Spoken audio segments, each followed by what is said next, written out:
एकीशी लग्नानंतर मुलगा, दुसरीसोबत वॉटर पार्कमध्ये मज्जा आणि तिसरीसोबत लग्नाचा ड्रामा.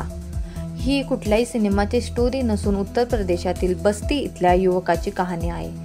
पतीच्या कृत्याचे पुरावे जेव्हा पत्नीच्या हाती लागले तेव्हा हा प्रकार उघडकीस आला. एकीकडे पत्नी पतीच्या अनैतिक संबंधामुळे त्रस्त आहे, तर दुसरीकडे पती पत्नीच्या चारित्र्यावर संशय घेत आहे. बस्तीच्या तिगारा गावात ही घटना घडली आहे, जी ऐकून तुम्ही हैराण व्हाल. पत्नीने पतीविरोधात तक्रार करत तिचे शिपायासोबत अनैतिक संबंध आहेत असा आरोप केला आहे, तर पत्नीने पतीवर 51 अधिक लग्न करत खूप साऱ्या मुलीची फसवणूक केल्याचा पलटवार केला आहे. सध्या पोलीस या दोघांच्या आरोपाचा तपास करत आहे.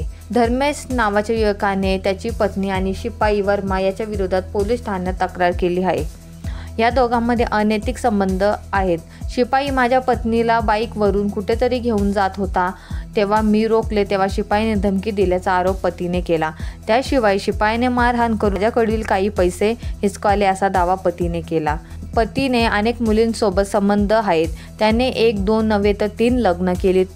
कानपूरमध्ये प्रिया नावाच्या मुलीशी लग्न करून तिला ठेवले आहेत. बस्ती रिमझिम नावाच्या मुलीसोबत लग्न करून तिलाही घरी लग्न करून ठेवले आहे. जेव्हा मी पतीला रंगे हात पकडले तेव्हा ती प्रसार झाली. घरी परतत होते तेव्हा वाटेतच गिरजा वर्मा भेटला. रात्र होती म्हणून तो मला बाईकवरून घरी सोडत होता.